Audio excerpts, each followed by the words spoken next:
Okay, so it's been a while since I've done a video, but I thought I'd do a little video tonight, talk about a few things. As you know, I've owned the supplement shop now for nearly 25 years, and that's full time. And in that time, I've heard and seen quite a bit, and things have certainly been changing recently. And the problem is people are bombarded with so much information.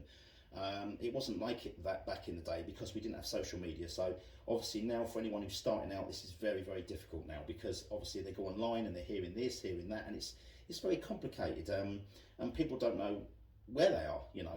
I think looking back, the biggest mistake I ever made was thinking there was a secret out there. Was searching for a secret.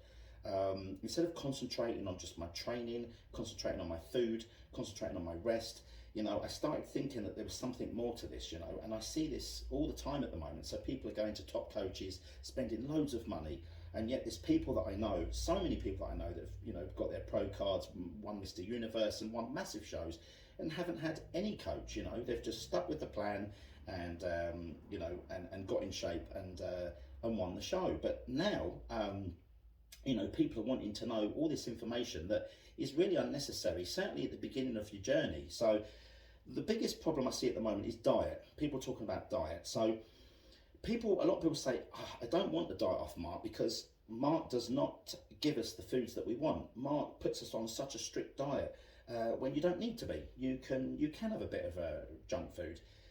And this is true. You can still lose weight and you can still eat junk food, but there's a big but to this. So like I try and explain to people, as long as you're in a calorie deficit, you're going to lose weight, and this is true. But we're training, we're trying to preserve and build muscle. And I try and give this example. Let's say there's two guys, and they're both on 2,000 calories. Guy one is on 2,000 calories of Mars bars. Okay, so he's eating Mars bars only and he's getting his 2,000 calories. The second guy is getting 2,000 calories, but of chicken, rice and veg. So which one do you think is going to preserve the most muscle, look the best? Obviously the person who's eating the chicken, rice and veg. Even though they're both on the same calories and they're both in a calorie deficit, they could still they'll both be losing weight. But this is not just about losing weight. This is not Weight Watchers, we're bodybuilding. So we need to be eating as many good foods as possible. Now let's say that some guy is eating 80% clean foods and 20% of junk. Okay, he's probably going to get in shape. He can still get in good shape. He can still look really good. But you can't tell me that he's going to look as good as the guy that's having completely 100% good foods. Now for everyone, it's not for everyone. Not everyone can do 100% of clean food. Some people need to eat a bit of junk to keep them going. That's fair enough. But you can't expect to eat or be as good as the guy that's eating 100% clean foods. This is the example I'm trying to give, because say for instance you're having 20% of, junk.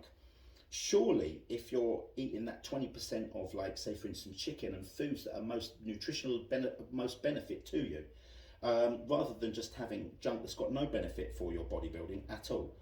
So this is where the problem lies, you see. We're not saying that you can't lose weight by eating some junk food, but what we're saying is if you want to be at your absolute best, then obviously it's going to make sense that everything that goes in your mouth has got to be 100%. That's why when I diet, I don't eat no junk.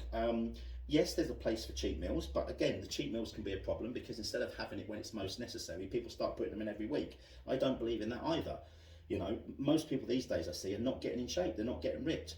The biggest problem that people make as well is they'll have a cheat meal or they'll eat some junk food. The next day they try and overcompensate for that. So what they do is they go harder with the cardio. They probably reduce their food a bit more. And then again, of course, that in result you can lose muscle size.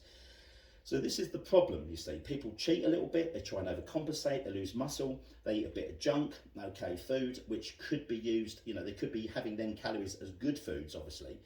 So, it is about preserving and building muscle. It's not just about losing weight. Losing weight is easy. The easiest way to lose weight is just don't eat at all. Okay, if you don't eat, you're going to lose useless. You're going to lose all your muscle. You're going to look like a stick. So what we're trying to do is preserve muscle with all the foods that we eat have got to be of nutritional benefit to us to do that as bodybuilders. So that's the first thing. And it's quite simple, really. You think that's common sense, but obviously, for some unknown reason, people just think, okay, I'll go on a calorie deficit, I'm going to lose weight, get in shape. Well, yes, you can get in shape, but at the end of the day, it's what you look like. So I just wanted to point out, remember, you know what I mean? It is what it is. If you really want to look your absolute best, there is no room for junk food, okay? It's as simple as that.